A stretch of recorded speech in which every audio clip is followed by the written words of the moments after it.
오늘 저에게 주시는 하나님의 말씀은 신약성경 빌립보서 4장 11절에서 13절까지 말씀입니다. 내가 궁핍함으로 말하는 것이 아니니라. 어떠한 형편이든지 나는 자족하기를 배웠노니 나는 비천에 처할 줄도 알고 풍부에 처할 줄도 알아. 모든 일 곧 배부름과 배고픔과 풍부와 궁핍에도 처할 줄 아는 일체의 비결을 배웠노라. 내게 능력 주시는 자 안에서 내가 모든 것을 할 수 있느니라. 아멘. 하나님의 말씀입니다. 할렐루야. 2022년 신년 첫날입니다. 2022년 한 해 주실 하나님의 은혜를 기대하며 여러분의 삶을 온전히 하나님께 맡겨 그분이 주시는 은혜 안에서 새 날을 살 수 있기를 주의 이름으로 축원합니다.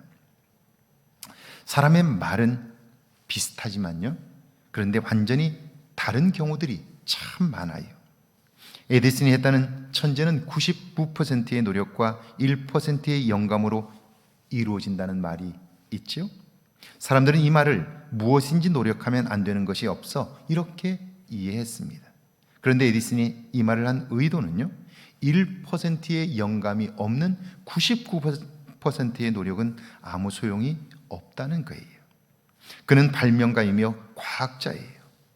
번뜩이는 영감이 없으면 무엇도 시작할 수가 없는 거예요. 그래서 그가 평생을 살면서 그가 깨닫게 된 사실 하나는요, spiritual power, 영적인 감동, 영적인 능력이 없으면 창조적인 작업은 불가능하다 하는 것을 이야기한 거예요. 근데 사람들은 그의 말을 오해했죠. 노력하면 안 되는 게 없다. 그렇지 않아요.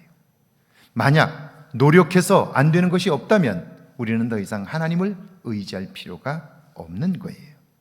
새해에 이걸 기억할 수 있기를 바라요. 그걸 깨닫게 될 때 우리는 하나님을 더 가까이 섬길 수 있게 되고요, 하나님과의 관계를 아름답게 가꿀 수 있는 거죠. 11절입니다. 내가 궁핍함으로 말하는 것이 아니니라. 어떠한 형편이든지 나는 자족하기를 배웠노니. 우리는 가난과 고통을 나쁘다고 생각해요. 그래서 피하려고만 하지요. 그런데 고통 없이 아이를 출산하는 엄마를 보신 적이 있습니까? 우리는 성공한 사람들의 이야기를 들으면서 쉽게 어느 날 우연히 이루어진 것처럼 이해하지만 아닙니다. 마치 물 위에 떠있는 백조가 우아하게 떠있기 위하여 보이지 않는 물속에서 수없이 발질을 하는 것과 같아요. 고민과 고통의 시간이 있었기에 오늘 아름다운 날도 있는 거예요. 그러므로 고난과 고통을 보는 우리의 시각을 바꿀 필요가 있습니다. 그 첫 번째 훈련이 바로 자족하는 훈련입니다.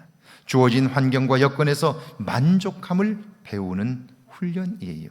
그냥 받아들이라는 말이 아니에요. 그 안에서 만족할 것들을 찾고 그 안에서 만족감을 누리는 거죠. 12절입니다. 나는 비천에 처할 줄도 알고 풍부에 처할 줄도 알아. 모든 일 곧 배부름과 배고픔과 풍부와 궁핍에도 처할 줄 아는 일체의 비결을 배웠노라. 비천한 삶에도 배울 것이 있어요. 다윗은 사울왕을 피해 도망다니며 생명이 하나님께 달렸음을 몸으로 체험했어요. 모세는 어때요? 40년 동안 애굽의 궁궐에서는 배울 수 없었던 겸손을 그는요, 광야 생활을 하면서 양을 치면서 배웠어요. 그렇습니다. 비천에만 처하면 나도 모르는 사이에 부정적이 될 수 있어요. 반대로 풍부한 삶도 필요하지요. 그걸 통해서 우리가 얻는 것이 있기 때문이에요. 비천을 통해서 겸손을, 풍부를 통해서 베품과 나눔, 감사를 배울 수만 있다면 우리는 어떤 경우에도 흔들리지 않는 삶을 살 수 있는 거죠. 그런 사람의 믿음의 고백입니다. 내게 능력 주시는 자 안에서 내가 모든 것을 할 수 있느니라. 나폴레옹이 한 유명한 말, 내 사전에 불가능은 없다는 말과 비슷해 보여요. 그러나 전혀 다릅니다. 내 사전에 불가능은 없다는 말은요, 내가 모든 것을 할 수 있다는 거예요. 그런데 그렇게 말한 그 사람의 삶은 어떤가요? 유배를 가서 쓸쓸하게 삶을 마쳤죠. 세상은 넓고 할 일은 많다고 한 어느 기업가의 마지막 말도 그래요. 사도 바울의 고백은 주인공이 내가 아닙니다. 하나님이 능력을 주실 때 내가 모든 것을 할 수 있다는 거죠. 그러니까 능력을 얻지 못하면 나는 아무것도 할 수 없다는 고백이에요. 이 고백이 있을 때 우리는 하나님의 도움을 절박하게 구하게 되고요, 하나님을 의지하며 살게 되는 거죠.